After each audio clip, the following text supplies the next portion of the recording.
পিহু রয়েছে শরীর খারাপ, পাতলা পায়খানা, পাতলা পটি হচ্ছে। সকালবেলা রাত্রেবেলা পূজা খাইয়েছে, সকালে 7:30টা আমি খাইয়েছি, তখন অবধি ঠিক ছিল। তারপরে যখন পূজা আবার 9:30 নাগাদ খাওয়াতে গেছে, তখন দেখছে ঠিক করে খাচ্ছে না, আর পাতলা পটি লেগে রয়েছে। তারপরে আমি যখন উঠলাম, উঠে বের করলাম, ও মায়ের কাছে যাচ্ছে, দুধটাকেও ধরছে, কিন্তু তারপরে চুপচাপ হয়ে যাচ্ছে, টানছে না। পিহু,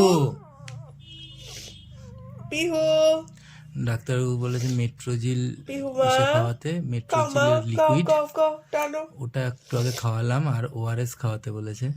যদি না কমে তাহলে বিকালবেলা আমরা ডাক্তারবাবুর কাছে নিয়ে যাবো।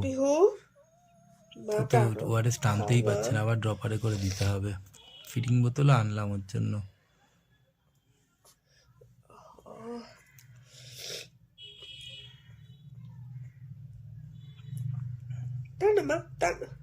টানছে না, একটু একটু যেটুকু যাচ্ছে অল্প অল্প করে মাঝে মধ্যে।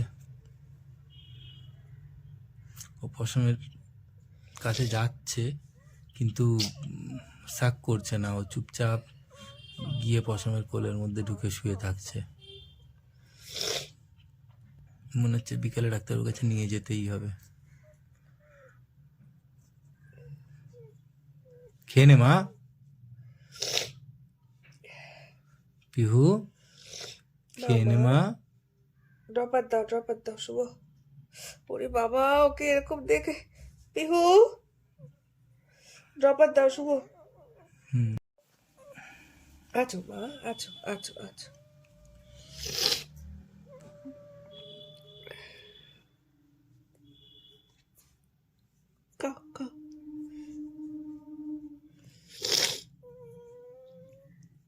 খাও মা, আস্তে আস্তে খাও। পুরোটা খেতেও পারছে না, গলায় জমে রয়েছে, দেখতে পাচ্ছে আমার কাছে।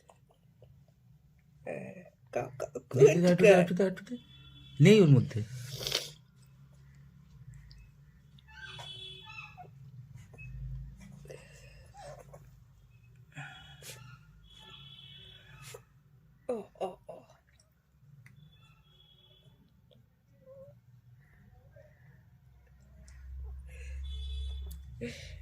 এটা নতুন টেস্ট মা।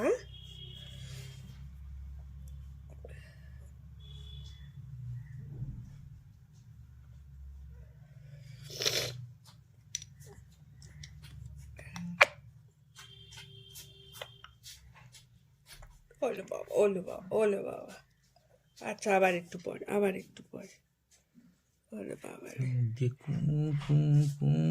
আওয়াজ করেই যাচ্ছে। চেঁচানোর কুকু না, কাতরানোর কুকু।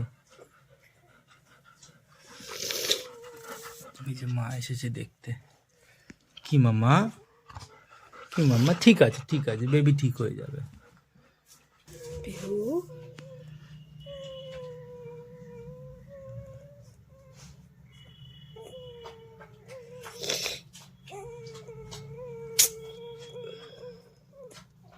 কি গো?